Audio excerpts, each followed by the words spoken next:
Hello, guys, and welcome to another episode of the Wealth Wealth Room Room Podcast. Podcast.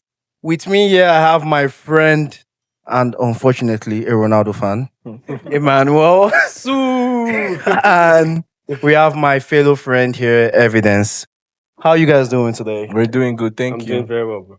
All right. So, just a little recap from our previous episode. We spoke in length about procrastination and how it affects your day to day life. So, now we're going to take it a step further and we're going to talk about procrastination and how it affects your finances. But before that, please do remember to like, subscribe, share your family, friends, and every single phone number on your contact list, please. So, we're going to talk about how procrastination affects your finances. So, and this is like a broad topic because when we're talking about finances, it comprises your lifestyle, it comprises your savings, your investments, so many other stuff. So, I'm going to try my best to break it down as much as I can. So, I'm going to start with my friend here, Evidence. I have a list here, so I'm going to just call them out. What would be your take on delaying, or what reasons do you think people give or have to delaying savings? Like, what reasons? Thank you very much. Just like we said in the last episode, just like we spoke about in the last episode, we touched up on the reasons why people procrastinate. And I feel like one of the major reasons why people procrastinate is because of priority.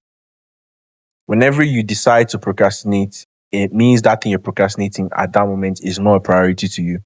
You know? Just like school, little things like the gym, if those things are your priority, I promise you're going to want to do them. You're going to put them ahead of even your own comfort, even your own relaxation, simply because you prioritize them, simply because you put them above just every other thing in your life. Same thing with your savings.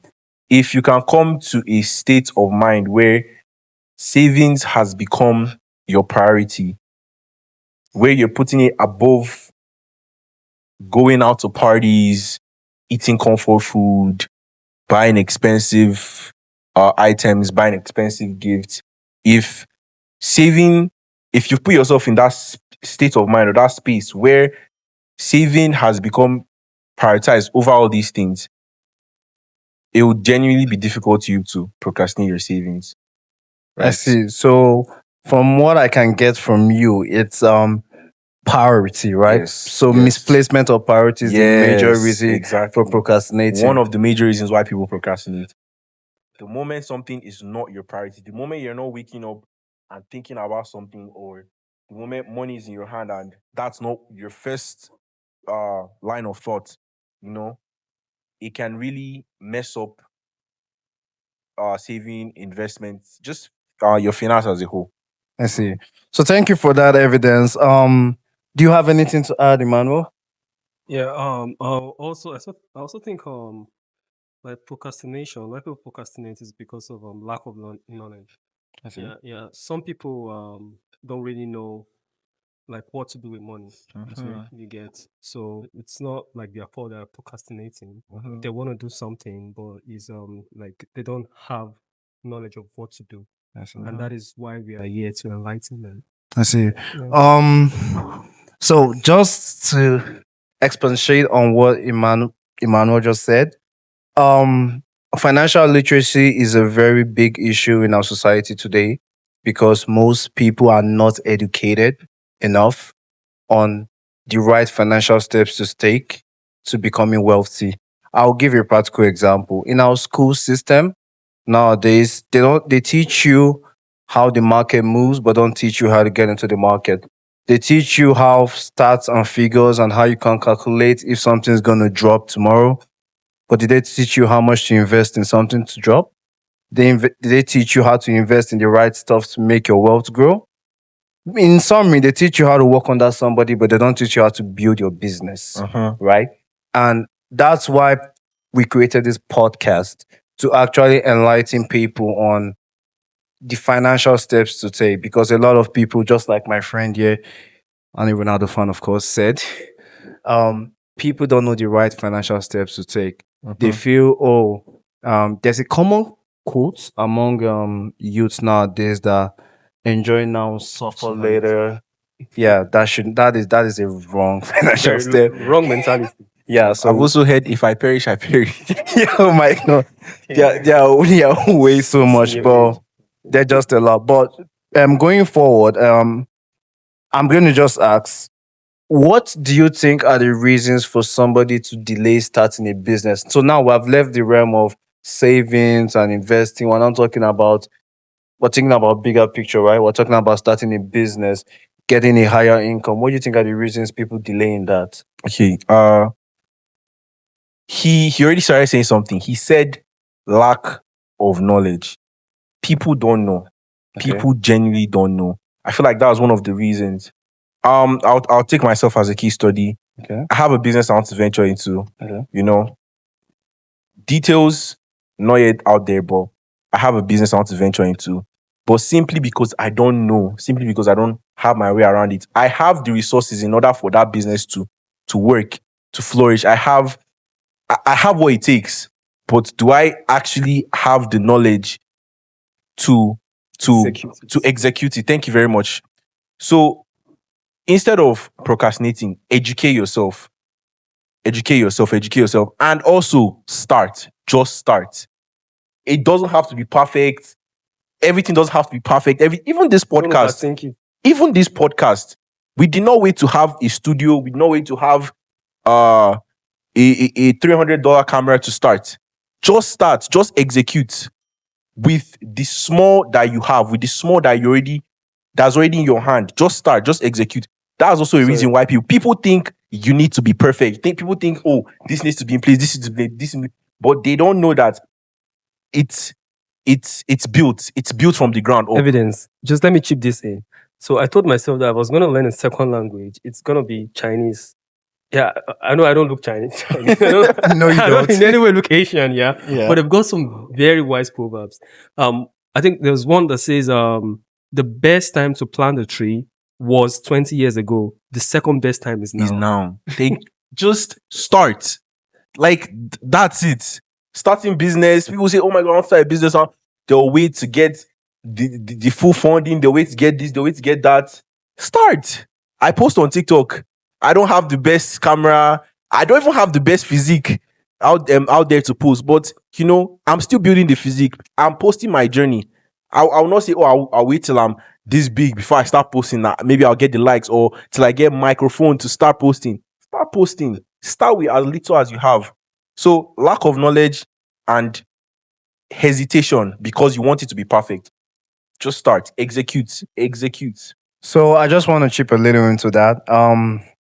It's not a popular quote because I came up with this, so you can write it down.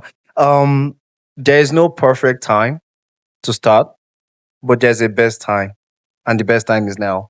So if you're waiting for a period where, for example, regarding the business, and or you're waiting for a period where somebody gives you the capital and then gives you like the direction, that is not going to come, not in today's world. So you have to start with little. There's also a popular quote: "The journey of 1,000 steps begins with a step." It's a step, So you yeah. have to start. That's just the truth. Yeah. So thank you guys for that. Proportions, Like, hydration. I just want to say you guys are amazing. You guys are doing amazing. Thank you Just so want to much. say that right now. Yeah, that's nice. So, proceeding forward, now we're going to talk about how compound growth reward people who start early. So, I think this is more about savings, right? So, for example, if you like start saving like $25 every day you save $25. Eventually, in future, you might have like 1 million. Who knows, right? I'm just giving. I'm not doing the calculation. I'm giving an estimate. So, I want you guys to just enlighten us just a little bit on how like savings or like compound growth, making those little baby steps, how in future they reward you. So could you just enlighten us? Okay. Yeah, so you said just for example, $25 a day. Yeah. So if you save $25 a day in a year, you're gonna make it says 9,125. Oh. Yeah. But if this goes into like compound interest, if you're like saving $25 every day, it's definitely gonna compound to like 15K. Okay. Thank you very much. I want to add on that saving and investment are still in this procrastination. People think, oh, I'll save tomorrow. I'll save tomorrow. There's more money coming tomorrow. There's more money coming tomorrow. But if you want to be wealthy, it's investing. Are you investing in yourself? Are you investing in your money? Are you investing in what are you investing in? Is that investment that's going to build you wealth? Saving might not necessarily build you wealth because you're just saving it. Your money is just there. But what are you investing in? What are you putting your money into? What are you putting your time into? Thank you very much for that. Time compounds a lot. Like it's actually so shocking. You're like, I'll do this tomorrow, I'll save tomorrow, I'll invest tomorrow. It compounds. So just just move. Just move. Execute, honestly. So the quote or the information I'm getting from my guys is get your ass up and move. That's what I'm gonna say. You all gotta move. So we're about to come to the end, but I just want to touch on one last topic, which I think is very sensitive to every one of us, and I think is a major problem because I think it's affecting every human being, I included. Lifestyle inflation while waiting to build wealth. It's a huge topic because I could give multiple examples, but I'll give one. You get a new job. Then all of a sudden you realize that, oh, your house is too small for you. You're not making more. You don't live here no more. You want to like go to a bigger place. But guess what? A bigger place causes bigger expenses. And that's just a fact, right? And you have not started investing. You got a new job. You're still living on dates on out our paycheck, and then you're going ahead to get a big place. You're not thinking about your future. You're not thinking about like so just I want you guys to talk on it. It's a huge topic. Like so many Yes. people are affected by it because I know you can deny it, but I know when you get a new job, you start looking for a new house. I know because I'm a victim. So could you guys just talk on that a little bit? I actually love this topic so much. This procrastination. I can talk all day about this topic. Everything we're talking about is intertwined. We've spoken about priority. We've spoken about how you need to just move. We've spoken about lack of knowledge. All these things are intertwined. They are still boiling down to the fact that you either don't know, it's not a priority, or you simply are just stagnant. Do you get me? And one thing about procrastination, yeah, it's not necessarily a time management thing. It's a mentality problem. It genuinely is a mentality problem because it's coming from a place of you are emotional. Like whenever the brain senses, oh, this thing is going to be hard, it's going to be slightly harder, it just shut down, shut down, shut down, shut down. Like we don't want to do this right now. We don't want to we don't want to deal with this right now. Even emotions. I don't want to deal with these emotions right now. I don't want to deal with this right now. Your brain just doesn't want to deal with that hard thing at the moment or in the moment rather. You know? So all these things are twined and it just rolls over. So I feel like if you just put your hand into procrastination, it just keeps getting bigger. So still on the just get moving, honestly. Just the moment, even if you are walking, it's better than standing. Even if you are walking, even if you are walking, even if you are walking. Priority still lack of knowledge. So educate yourself, get your priorities right, and keep moving. Steps. You don't have to run. Nobody's forcing you to run. We're all young guys here. We have years of our lives ahead of us. Nobody's forcing you to run. Step, small. You know, I once read something, and I don't know who actually wrote this quote, but it's me. And then like I think the way I think started like getting different. It says we buy expensive things to impress people who you don't love. You get you don't love these people, you don't know them. You get, but you buy expensive things to impress them. It doesn't just make sense. You get. So I know a couple of my friends that like these guys like they actually owed back. Like I mean like they have investments in like different banks. They have investments with stock exchange like Tesla, like good money. And like these guys, if you see the gadgets they use, like they don't use the latest gadgets. And you be like, well, you can afford this, you can afford that. Yeah, they just tell you, that, okay, yeah, and just need this to like achieve a particular like purpose. You get. So they buy things according to need, not according to wants.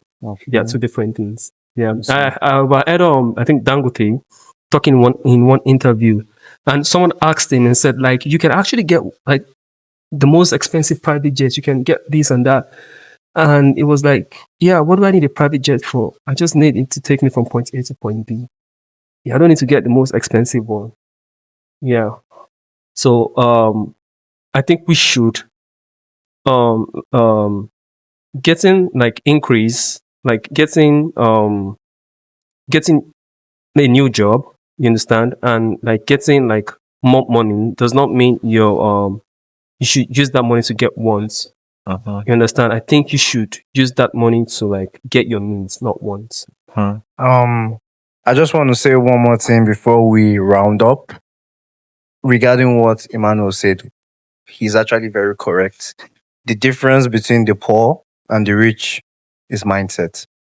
The rich get money and they think of where else they can invest it to make more money. The poor gets money and they buy Gucci bags. Yes. Shout out to Gucci though. But just letting you guys know. So we have come to the end of this episode. Thank you guys for joining me. Please remember to like, subscribe, share with your family, friends, repost. Share it with everybody that you know. And I want to leave you guys with this final quote. I think my guys here will agree with me. They say that the patient dog eats the father's bone, but they don't tell you what happened to the meat before. So think about it. Good night, guys. Mm.